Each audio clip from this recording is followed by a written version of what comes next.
I want to apologize in advance for flooding your beautiful timeline with the disgusting and irritating commentary from Jeremy Vine, that clown, racist man.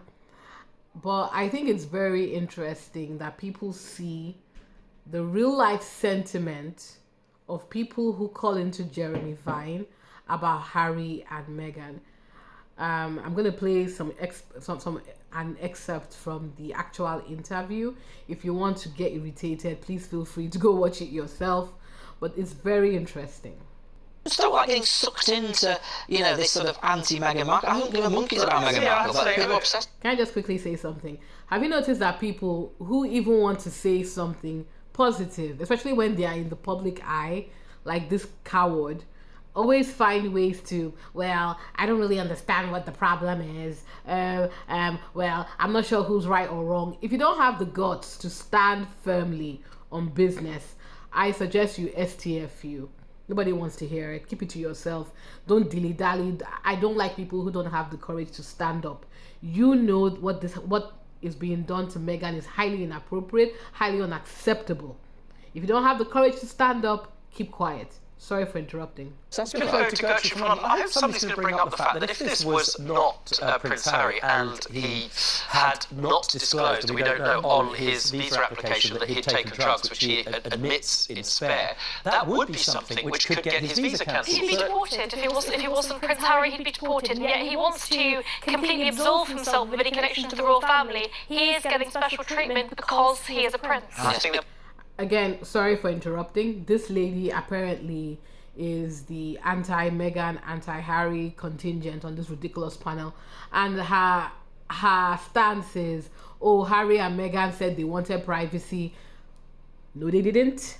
And her stance is, oh, well, Trump has the right to insult Meghan whenever he likes because apparently Harry and Meghan bring it on themselves by daring to leave their house and existing. there might be people at home a little bit wincing and perhaps clenching things that are not visible defending Donald Trump. Are you one of them, Gertrude? Are you a defender of the Donald, or are you Team Meghan? I'm absolutely Team Harry and Meghan, and you have all, not you, but the lady have fallen for all this thing. Harry and Meghan have never said they wanted privacy. They have said they wanted to do the press on their own terms. And that came from when they came in the royal family. Then there is the protocol. Charles first, William next, and then Harry and Meghan. And then there were things like he was not allowed to talk about period for girls who... Gertrude, you obviously support them. Are you a little bit disappointed, let's say, when Prince Harry wrote that book about his family? Do you see how they bait people? Do you see how they bait people? For those of you that carry this stupid assertion, this is not your family, love. It's not your family.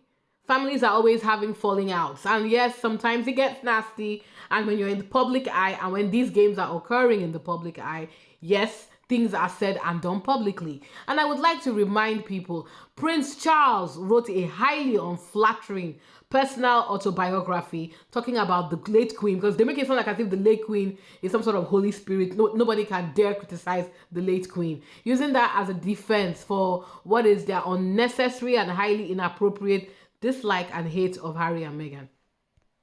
You have forgotten that Diana, in Andrew Morton's book, she admits to 5 suicide attempts. Right. She criticized the royal family, especially the Queen Mother, because this is where... Why are you doing your face like that, mate? Is she lying?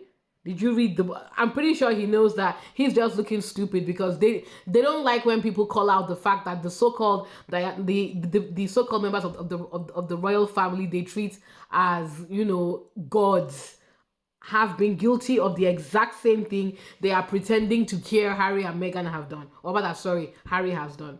Camilla and Charles met for, should we call it G? Right. So you're Team Meghan, you're Team Meghan all the way, and you seem to be quite cross. You seem to be quite cross with Reem. Sorry? You seem to be quite cross with Reem. She seems to be misrepresenting Meghan Markle and Prince Harry. This is also what journalists say. We could get the stories from the palace if we wrote something nice about William and Kate, and not so nice about Harry and Meghan. And that all started when they came back from Australia. Thank you very much, Gertrude. I hear you. You think that, and there's a lot of people out there that do this, being motivated by the palace to protect William and Harry. So the worse things get for Meghan and the Duke of Sussex, the better they are for William and Harry. Look, whatever your view is on Harry and Meghan specifically, I think that you can't defend being quite nasty about the royal family when the Queen was in her 90s. I just think you can't defend that. She was very old, very, very frail. I just remember that image of her during the pandemic at her own husband's funeral. Do you remember that? Where she was dressed in black and alone. And I can just imagine what was going through her mind. Her entire family had fallen apart, and she wasn't there to see it get together. Well, some people... I would like the people that keep on bringing this stupid argument. I want you to tell me where in Harry's book he said anything negative about the Queen. I want you, please, in my comment, give me the exact excerpt. If you're listening to the audiobook, give me the exact timestamp that Harry said something bad about the Queen. And I want you, from the Oprah interview, also give me the specific timestamp Harry and or Meghan said anything bad about the late Queen. Please, please. People might say many people don't really know what goes on in families. Carly, are you one of those people that holds that view? You're in Gloucestershire. Do you agree with the Donald? Oh, crikey, no thanks. Thank you very much for giving me this opportunity. All right, Carla. I'm really upset that everybody lampoons Harry and Meghan, and this goes on in every family, and I don't think the Queen really, she probably shrugged it off, and, I'm just so fed up with this country, shooting darts at Harry and Meghan. It actually upsets me, really. Yeah, I hear that, and I wonder why you're not alone. Sandra, I'm going to give you the last say in Nottinghamshire. We've just heard over there from Carla that she's tired, frankly, of people throwing darts at Harry and Meghan. They can do no right. Yes, we all are. And again, if you guys see my video, this was exactly the reason why I started doing this commentary on my YouTube page. It is borderline. It is so ridiculous. Initially, I used to think this is just insanely cruel. Now it's just cartoonish. I can't take any of you people seriously. People either give them their undivided indifference or say, let bygones be bygones. What do you think? Hi, good morning.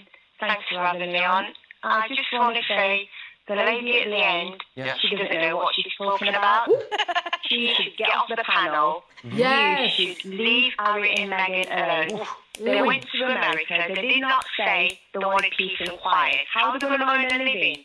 They've got to do something, haven't they? Well, they've got to make a living. Sandra, you've made your point, and you made it very, very forcefully, Reem. Well, maybe Harry and Meghan should leave the royal family alone. I'd say that. I mean, you're saying they need to make a living. Why are they making a living out of criticising the royal family and airing their dirty laundry? So this is, again, another stupid argument. Rim, or whatever your name is, I don't know why you're riding so hard for the royal family. Again, these journalists just want to bash Meghan. They just want to bash Meghan because these are not your family members. I'm very sure nobody in the royal family, not one person, has even said, gee, thank you for dick riding. It's just a bunch of desperate £30 per appearance journalists trying to break in, maybe get some more engagement for their hate channels or get some more engagement for the hate publications they work for. So I guess in closing, for the haters, this argument of Harry and Meghan want privacy, they didn't say they wanted privacy. They said that they wanted the autonomy to manage their own public appearances because the press, like Rim and other cowards, when we're lying, they were creating new false articles, they were exaggerating things, they were just saying all sorts of nonsense to drive clicks. And the last argument, which is the stupid one this lady just made, around, oh, stop bashing the royal family. Harry wrote a book talking about his experience in the royal family. Was it flattering? Of course not. But instead of blaming Harry for speaking up for his truth, right? How about we ask, why did the people in his family give him such an experience that made him feel the way he felt? How about we hold them responsible for making a biologically born member of the so-called British royal family, the people who can do no wrong? Why did you make one of your own people, your own children, feel the way he was allowed to feel? Why treat him like that? Instead, you're here bashing, rehashing, and bringing up all sorts of nonsense. It's over. Harry and Meghan have gone. Move on. Thank you guys and have a good day. Please remember to subscribe and like my videos. Let's continue to grow engagement spaces for Duchess Meghan and Prince Harry. Thank you.